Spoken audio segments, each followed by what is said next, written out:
Hey everyone, my name is Noel and welcome back to another Pixel Gun 3D Top Weapons video, and today we are counting down the top 10 weapons that I pick for the AI Revolt mode. Now, before a lot of you guys go out into the comments and tell me how wrong I am, I want you to know that I've been consistently top 100 throughout this entire event, so I gotta say, you know, I'm speaking from experience here, okay? A lot of the times I don't play the game, but for this event mode, I have been grinding it, trying to just beat my own record time and time again, and a lot of these weapons have helped me do that. So if you guys want to see more Pixel Gun content, don't forget to smash that subscribe button and turn on notifications. Also guys, if you're possibly wanting to start a YouTube channel or you want to know what equipment I use for YouTube, go ahead and click that link down in the description next to the arrow emoji for a full list on my setup. And if you guys want to make a purchase, make sure to use one of my links. It will greatly support the channel. So yeah, let's get into this right now. I got a couple honorable mentions to get out of the way, so let's just jump into it. Okay, really quick, just a couple tips I want to get out of the way. Stay in the center. So many people will go off into the branches of the map when enemies are spawning, and they will die super fast because of the lack of the support from your teammates. But also, if you don't stay in the center, enemies will very quickly swarm the center and destroy the little AI cube thingy, and you will lose. So definitely stay in the center so that way enemies target you and you won't lose right away. Also, play with a squad. Oh my gosh, randoms are so bad in this game. No offense randoms, it's probably just because you might be low level, but playing with a squad or clanmates will just make it so much easier. Also, my final tip is going to be prioritize health over any of the other perks, but if you do happen to pick a gadget, please pick the rocket mech. It is so overpowered. We will get into why I want you guys to pick the rocket mech later in this video, but trust me, it's so good. And then on top of that, prioritize health and shield for reasons we will also get into right now. So coming in the honorable mentions, we got Mobile Outpost. Mobile Outpost is just pretty good because of the fact that it has a shield, so you can it reduces enemies damage, and enemies do a lot of damage in this game mode, so being able to reduce enemies damage but also heal you at the same time is just going to be pretty cool. This is why I recommend you guys increase your health or your shield, because you will be able to heal that back with a lot of the weapons on this list. Another honorable mention is PGA TV. Consecutive explosion weapons are just pretty dang overpowered in this game mode because of the vast swarms of enemies, and this is the second best consecutive explosion weapon in the game, I'm pretty dang sure. Alright, now moving on to the actual list. Coming in at number 10, I'm gonna go with Eternal Light. There are a lot of healing weapons in this game that heal you over time, but Eternal Light is just by far the best of them all, and I know that's going to be a bit of a stretch, but the reason why I say that is because I believe it heals for like 20 HP per tick. On top of that, it will automatically restore its ammo, so over time, if you decide not to shoot, you will get free ammo back, and ammo is pretty hard to come by. But the major reason why it's in number 10 is just because its damage output is not that great, but still, it is definitely a really good backup weapon for this game mode. Coming in at number 9, we have Revenger. This is a weapon that I actually feel like is highly underrated for this game mode. It has the boomerang and piercing shot attribute and wall break, I believe, which allows you to hit so many enemies at the same time. It's basically a consecutive explosion weapon. The only reason why it's so low on the list is because its fire rate is so slow and you can run out of ammo pretty fast. So if this had like a fire rate that was like Underwater Whip's fire rate, dude, this thing would be like probably the best weapon for the game mode. Coming in at number 8, we got Starfall. So I know that a lot of people like to use slowness weapons in events like this because you can group enemies together using slowness. However, just from playing the game, I don't feel like slowness works on any of these monsters.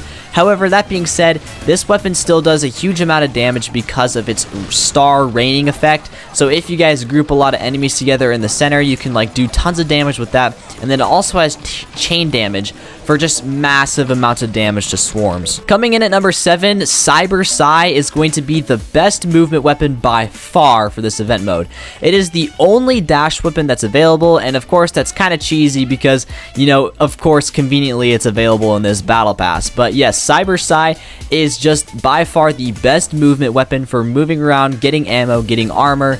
It's definitely going to be very useful. I highly recommend you use it if you guys decided to buy this battle pass. Coming in at number 6, we got Heavy Cone Minigun. This weapon is just very overpowered because of the fact that that, it can heal your health and armor just by reloading. You can simply shoot the gun and reload, and boom, you're back to full health and armor. And if you guys followed my earlier tip and decided to prioritize health and armor, you can get like an instant 400 health back, which will definitely save your life. The reason why it's so low on this list is because it takes up the heavy category, and oh my gosh, using heavy weapons to get kills in this event mode is by far the best thing you can do. So for that reason, it's going to be a bit low on this list. Coming in at number 5 is going to be Triple Bite, and I feel like it's only right to shout out Pixel Echo for this because he's how I found out about Triple Bite. But Triple Bite is so overpowered in this game mode because of its lifesteal attribute.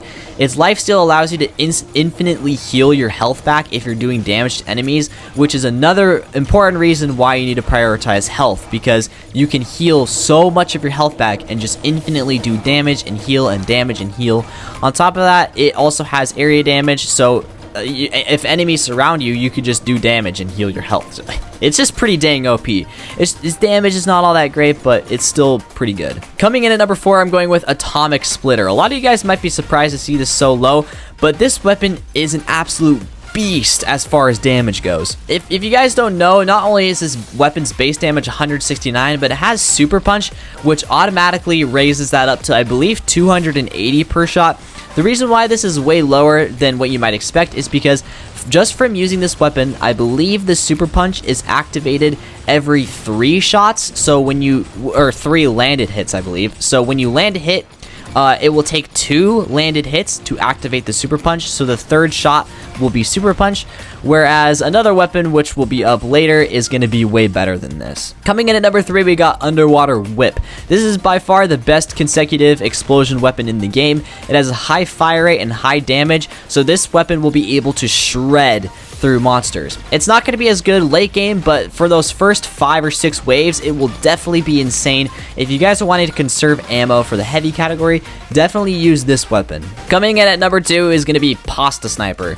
The reason why this is number 2 is because the sniper category is pretty much worthless in this game mode apart from healing, and I mean, Pasta Sniper is just the best healing weapon you can get. It heals your entire health in 1 reload, which is nice, and it also just does way more damage than Heavy Cone Minigun, so if you want, you can use it for damage. But like I said earlier, the sniper category is basically worthless in this mode, so being able to utilize it for health is definitely a win in my books. And the number 1 weapon in this list is going to be Invincible Lion. Now, I know a lot of you guys know that I kind of simp for this weapon, but in this game mode, this thing is no joke. So its Super Punch headshot damage is 420 damage, and unlike Atomic Splitter, it will activate Super Punch every other shot. So for example, if you land a shot, boom, Super Punch activated. If you land another shot, boom, Super Punch. And also what makes that so OP is if you activate the Super Punch and use the rocket mech, it will work, which is super overpowered. Somehow the rockets interfere with each other or whatever, and the rocket mech will shoot Super Punch rockets, which is just so overpowered. So it's just insanely good. On top of that, it has a higher fire rate, and unlike Atomic Splitter, it hits for headshot damage, like I said earlier. So the damage output is just going to be way higher. So yeah, thank you guys all for watching. Hopefully you guys enjoyed this video. If you did, make sure to smash the like button and subscribe for more Pixel Gun content and tips from me. And yeah, I hope to see you guys all in the next video. Thank you all for watching. Bye bye.